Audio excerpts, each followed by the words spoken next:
오순절날 성령을 체험한 이 제자들에게 놀라운 변화가 시작됐습니다.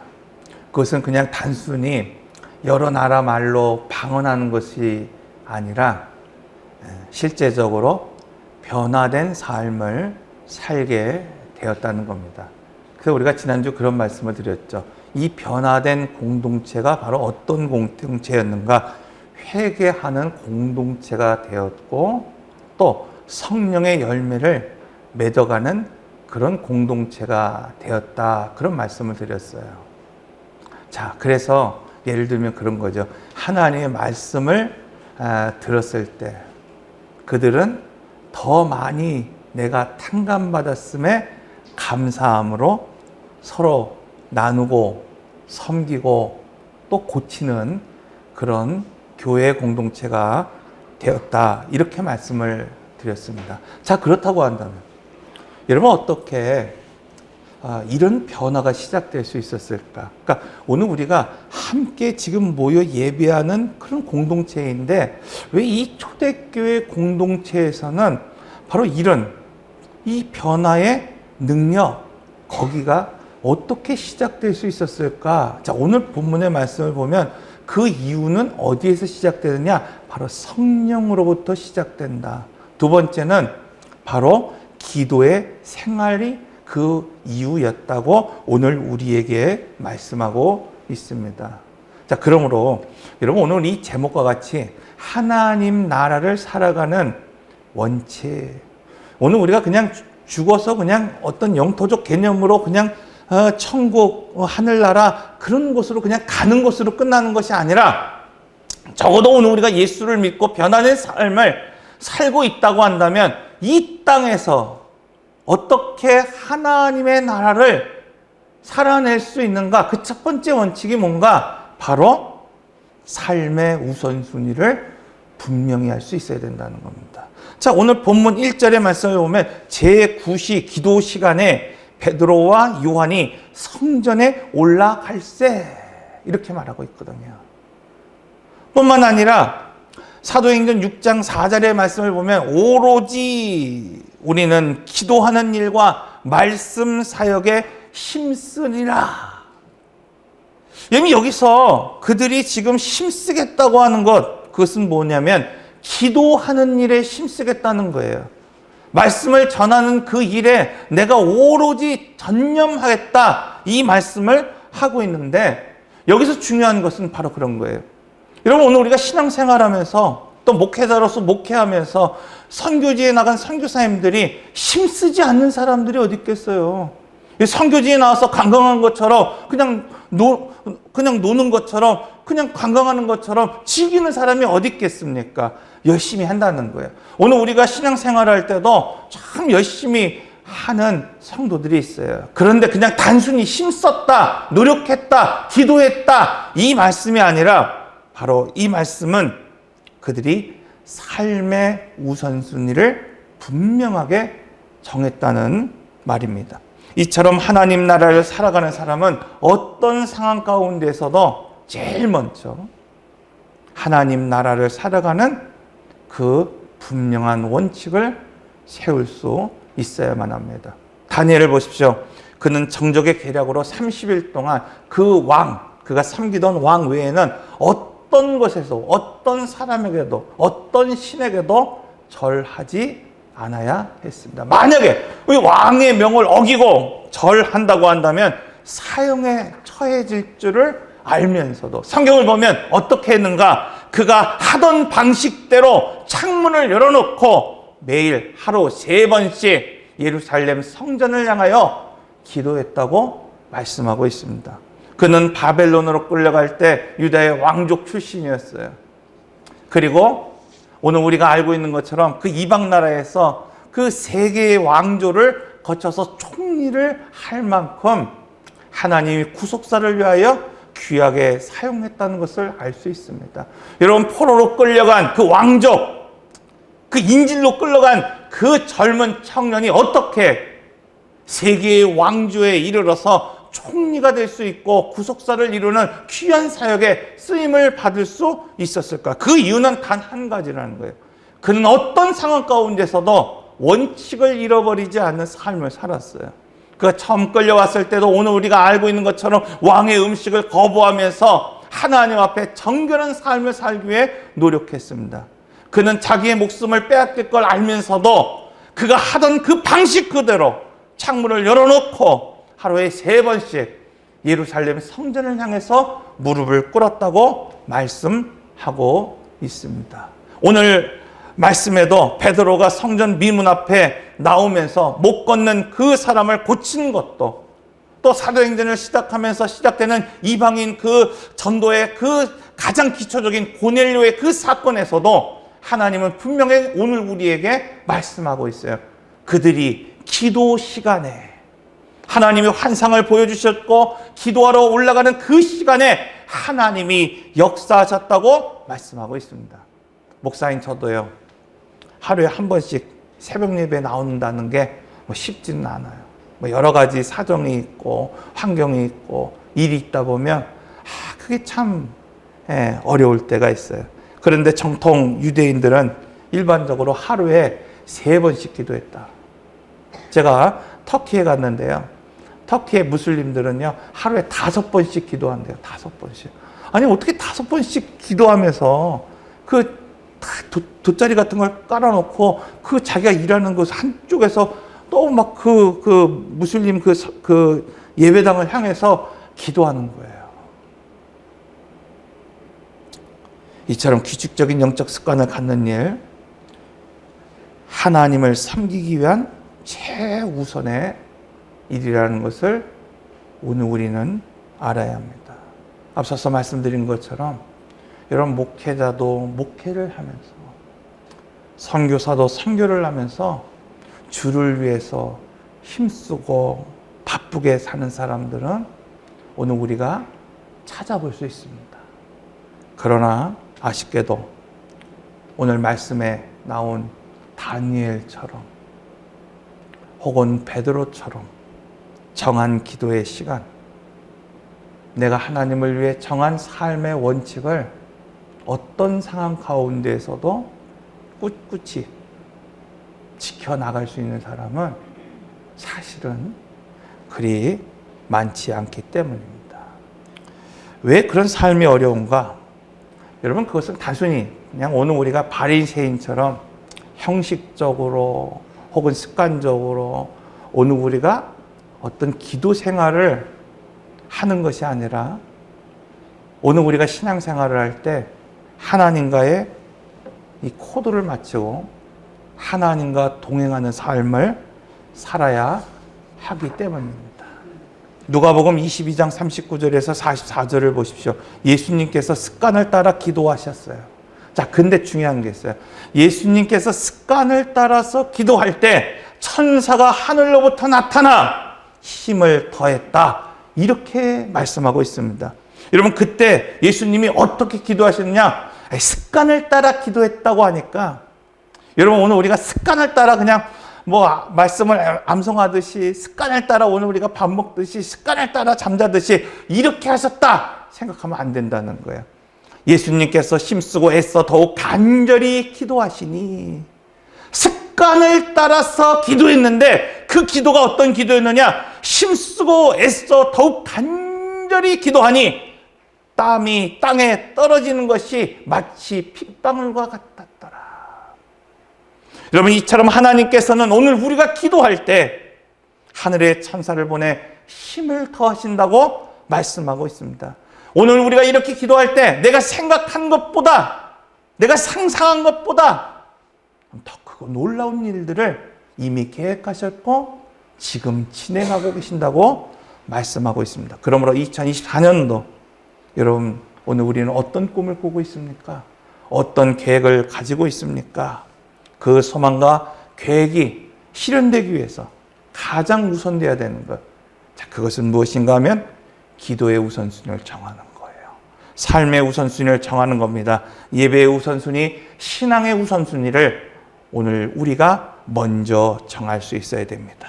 그리고 다니엘처럼 어떤 상황 속에서도 흔들리지 말고 무너지지 말고 하던 방식 그대로 창문을 열어놓고 정한 시간에 무릎을 꿇을 수 있어야 합니다. 그럼 하나님께서 오늘 이 앉아있는 데를 일으켜 세웠던 것처럼 그 두 다리에 힘을 주고 그가 걷기도 하고 뛰게 했던 것처럼 오늘 우리의 삶이 무너내린 오늘 우리의 여러 가지 환경과 조건들을 하나님 분명 일으켜 세우시고 걷기도 하고 뛰기도 하도록 오늘 우리를 일으켜 세우실 줄로 믿습니다. 두 번째, 오늘 우리에게 주시는 말씀이 뭐냐면 예수를 만난 이후에 죄인 되었던 오늘 우리에게 나타난 변화에 대해서 말씀하고 있어요.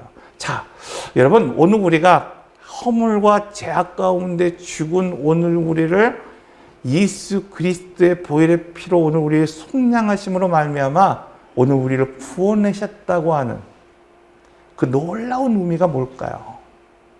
여기서 구원받았다는 것은 그냥 종되었던 오늘 우리, 감금되었던 오늘 우리, 죄에 묶여있던 오늘 우리를 똑같은 신분으로 그냥 탈출시키고 자유를 줬다는 말이 아니라 바로 그분의 자녀 삼으셨다는 거예요. 이게 놀라운 거 아닙니까, 여러분? 이것을 출애굽기에서는 우리는 뭐라고 말하고 있습니까? 신분의 변화다. 그런 말씀을 드렸어요. 그러니까 구원받는 것은 바로 신분의 변화이다. 수요일날 복음 12강을 통해서 말씀드리는 것은 뭐예요? 씨의 회복, 하나님의 형상의 회복이다. 그래서 구원받는다는 것은 단순히 그냥 죽으면 천국 간다는 그런 기초적인 그런 신앙의 고백을 조금 더 확장해서 보면은 뭐예요? 잃어버렸던 하나님의 생명, 그래서 육신으로 살아가고 육신이 되었던 오늘 우리가 하나님의 형상을 회복하는 것이고 하나님의 씨를 회복하는 것이고 이제는 이 육신이 아니라 하나님의 생명을 가지고 살아가는 존재라는 것을 오늘 우리가 알아야 된다는 거예요. 그래서 오늘 우리 주님이 가르쳐 주신 기도의 첫 번째 그 고백이 뭡니까? 너희는 이렇게 기도하라는 거예요. 하늘에 계신 우리 아버지요. 여러분, 이제는 오늘 우리가 어떻게 기도할 수 있느냐? 바로 하늘에 계신 나의 아버지, 오늘 우리의 아버지, 바로 너희의 아버지라고 부를 수 있다고 말씀하고 있습니다. 이처럼 하나님께서는 타락한 죄인, 허물과 죄악 가운데 죽은 오늘 우리를 구원하신 이후에 바로 하나님의 자녀가 되게 하셨다고 말씀하고 있어요. 근데 여기서 중요한 것이 있죠. 우리가 복음 12강을 배우면서 첫 번째 오늘 우리가 구원받았다는 것은 무엇이었느냐? 하나님의 씨, 하나님의 형상을 회복하는 것이다. 그런 말씀을 드렸잖아요. 두 번째는 뭐예요?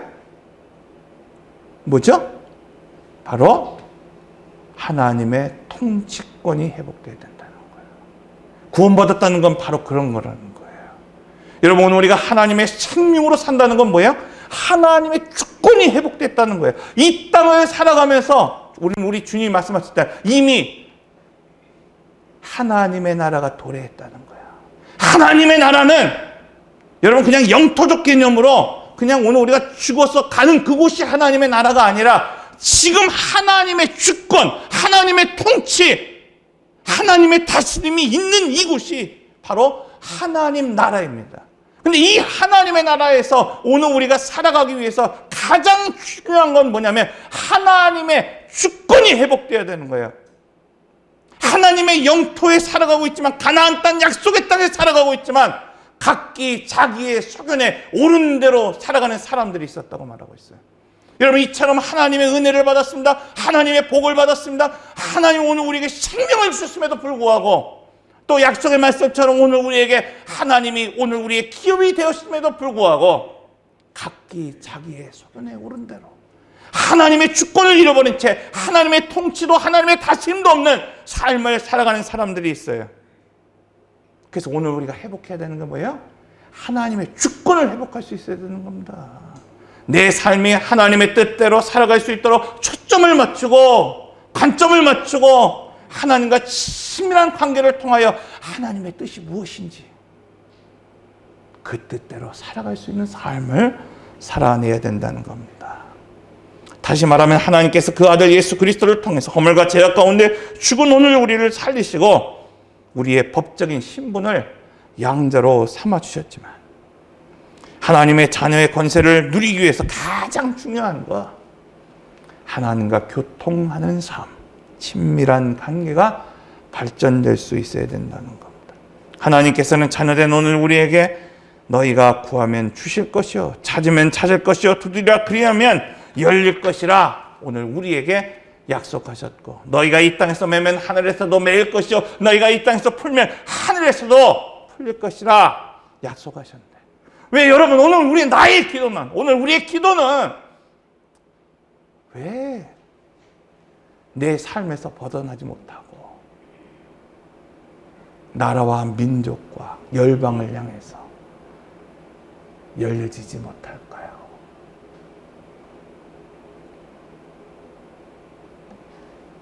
그러므로 성도는 신분의 변화로부터 시작해서 오늘 우리의 삶을 예수님을 닮아가는 삶으로 성화시켜야 되고, 더 나아가서 성령의 능력을 통해서 능력의 변화가 시작돼야 됩니다. 그러므로 그런 능력의 변화가 여러분 어떻게 주어지는가? 며칠 전 정부가 개성공단 지원재단을 해산한다. 이미 개성공단은 폐쇄가 됐죠. 2005년도에 개성공단이 시작될 때 우리가 이제 잘 알고 있는 리빙아트라고 하는 그런 냄비나 이런 거 만드는 회사, 신원이라고 하는 그런 의류 회사들이 많은 회사들이 개성공단에 들어가서 이제 일을 하기 시작했죠. 수억 원, 수백억 원의 돈을 들여서 투자를 하면서 남북 협력의 상징으로 발전했어요. 그런데 차츰 그것이 축소되고 결국 폐쇄됐습니다. 그런데 중요한 게 있어요. 이렇게 수천억을 들여 뭔가를 짓고 오늘 우리가 기계를 들여놔도 전원이 뽑혀버리면 그것은 고철덩어리에 불과하다는 겁니다. 저희 집에 아이들이 어릴 때 이 캠코더가 있잖아요. 요즘은 다 디지털이고 핸드폰 너무 잘 나와갖고 핸드폰으로 다 찍는데, 그전만 해도 이 캠코더가 참 귀했습니다.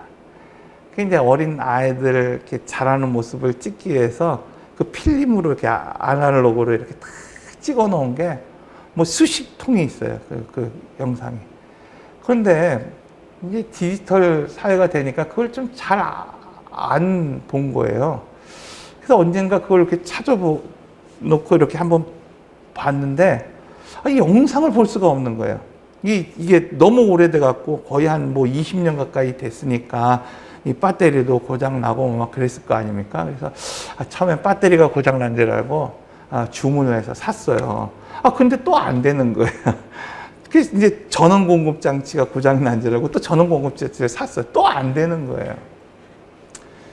여러분, 아무리 좋은 캠코더가 있어도 그 속에 오늘 우리가 즐겁고 행복한 어떤 추억과 기억이 있다 하더라도 전원이 연결되지 않으면 그것은 무용지물이라는 겁니다.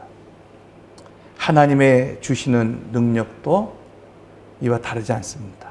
우리가 아무리 허물과 죄악 가운데 구원받았다 하더라도 하나님께서 오늘 우리를 양자 삼으셨다 하더라도 하나님이 오늘 우리에게 약속하신 그 기업과 땅이 오늘 우리에게 있다 하더라도 하나님과의 관계가 깨져버리면, 전원을 넣을 수 없다고 한다면 그것은 한낱 고철덩이와 다르지 않다는 겁니다. 유럽의 교회를 보십시오. 여러분, 그것에 얼마나 웅장하고 화려하고 멋진 그런 교회가 있습니까? 그런데 다 무너져 내렸어요. 건물만 무너져 내린 것이 아니라 신앙도 믿음도 무너져 내려버렸어요. 거기에 어떤 능력이 있겠습니까? 그러나 오늘 본문에 소개되고 있는 초대교회 공동체를 보십시오. 그들이 모여 기도했던 곳, 그것은 우리가 잘 알고 있는 것처럼 마가라고 하는 사람의 2층 다락방, 거기에 모여 기도했습니다. 그런데 거기에 모여 기도했던 그 110명의 성도들이 세상을 뒤엎어버리는 성도가 되었어요. 사도가 되었다고 말씀하고 있습니다. 여리고 아무리 넘을 수 없는 성이 있고 아무리 오늘 우리 앞에 강한 적군이 있다 하더라도 너희는 침묵하라, 순종하라, 그리고 외치라. 그러면 그 성을 무너뜨리고 그 성을 넘게 하겠다. 그러나 여러분, 출애굽기 공동체에 재가 들어왔어요. 하나님의 관계가 균열이 난 겁니다. 아이성, 그것은 여리고와는 비교할 수 없을 정도로 작은 성이었어요. 굳이 하나님을 묻지 않아도 승리할 수 있을 것이라고 생각하는 그 작은 성. 작은 문제, 별것 아닌 것 같은 그 일로 그들은 무너져 버렸어요. 그들은 패배했다는 겁니다. 이것은 전술의 부재가 아닙니다. 여호수아가 전술을 잘못했고 계획을 잘못했고 준비를 잘못해서 패한 것이 아니라는 거예요. 여러분, 이것은 하나님 관계가 깨졌기 때문입니다. 오늘 우리의 삶도 이와 같습니다. 아담, 그가 죄가 들어왔고 하나님과의 관계가 깨어지니까 하나님과 늘 교제하는 삶이 이그러져 버렸어요. 그는 사망했고 그는 에덴에서 쫓겨났다고 말씀하고 있습니다. 요즘 연예인들을 보면 가족 문제 때문에 혼란을 겪는 그런 연예인들이 참 많은 것 같아요. 그 대표적인 사람들이 구하라, 박수홍 이런 사람들 아닙니까?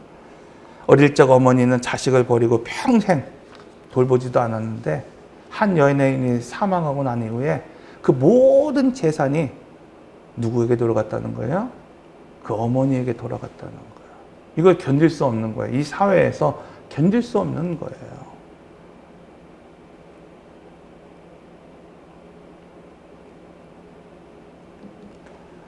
이런 몇 가지 사건만 보더라도 여러분, 그냥 단순히 법적으로, 호적적으로 오늘 우리가 가족이다 이런 것보다 더 중요한 것, 그것은 뭐예요? 관계가 중요하다는 겁니다. 관계가. 앞서서 소개된 가족 관계가 아니어도 요즘 오늘 우리의 가족 관계가 따뜻하고 온기가 있고 또 다정해야 되는데 그렇지 못하고 냉랭하고 싸늘하고 차가운 가족이 있어요. 내 남편을 볼 때마다, 내 자녀를 볼 때마다, 내 부모를 볼 때마다 여러분, 가슴이 따뜻해집니까? 포근해집니까? 사랑스럽습니까? 아니면 차갑고 냉랭하고 싸늘합니까? 하나님께서 그 아들 예수 그리스도를 통해서 허물과 죄악 가운데 죽은 오늘 우리를 살리시고 우리를 법적인 신분으로 양자 삼아 주셨습니다. 그러나 더 중요한 것은 오늘 우리가 친밀한 관계, 하나님과 깊은 관계로 발전해 나가야 된다는 거예요. 나는 참 포도나무요, 내 아버지는 농부라. 내 안에 거하라. 나도 내 안에 거하리라. 너희가 내 안에 거하고 내 말이 너희 안에 거하면 그때 너희가 무엇이든지 구하라. 그리하면 이루리라.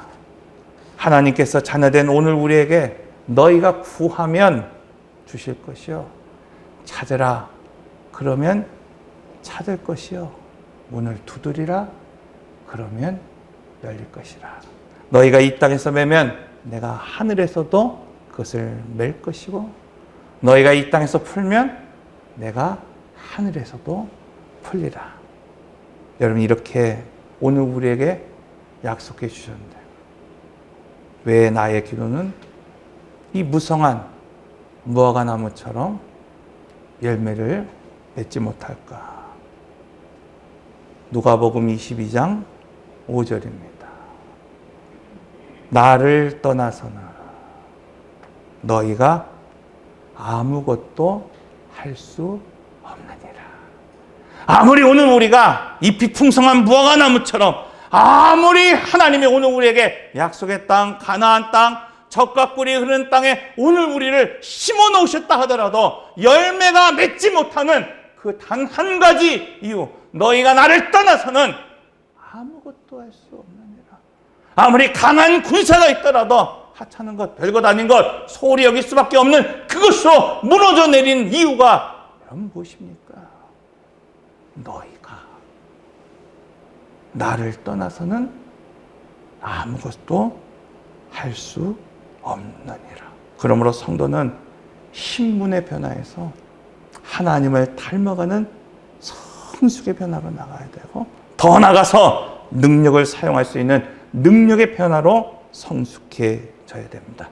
그러기 위해서 교회만 나오고 기도만 하면 되는 것이 아니라 바로 관계 회복, 하나님 안에 거하는 삶을 살아갈 수 있어요. 내가 네 안에, 내가 내 안에 거하라. 그리하면 내가 무엇을 구하든지 내가 이루리라. 내가 진실로 진실로 너희에게 이르노니 너희가 무엇이든지 아버지께 구하는 것을 내 이름으로 주시리요. 지금까지 너희가 내 이름으로 아무것도 구하지 아니하였으나 구하라. 그리하면 받으리니 너희 기쁨이 충만하리라. 2024년도 오늘 우리에게 주시는 말씀입니다. 말씀을 정리합니다. 하나님의 나라를 살아가는 사람은 어떤 상황 가운데서도 최우선적으로 무엇을 해야 되냐? 삶의 우선순위를 분명히 정할 수 있어야 돼요. 흔들리지 않아야 됩니다. 요동하지 않아야 돼요. 관계가 깨지고 전원을 넣을 수 없다고 한다면 그 고철덩어리에 불과한 거예요. 사사기 400년을 살아간 이스라엘 사람들 보십시오. 여러분, 그들이 하나님 주시는 복과 은혜를 누리며 살아갔습니다. 그런데 그들은 그 400년 동안 죄의 반복이었다고 말씀하고 있어요. 열매 맺지 못하는 삶이었다고 말씀하고 있습니다. 이처럼 오늘 우리에게 아무리 좋은 조건과 약속이 있더라도 하나님과의 관계가 균일하면 절대 이길 수 없습니다. 절대 넘을 수 없습니다. 그러므로 하나님 안에 거하는 삶을 살아가는 여러분이 되시길 바랍니다. 너희가 내 안에 거하고 내 말이 너희 안에 거하면 무엇이든지 원하는 대로 구하라. 그리하면 이루리라. 예, 기도하겠습니다.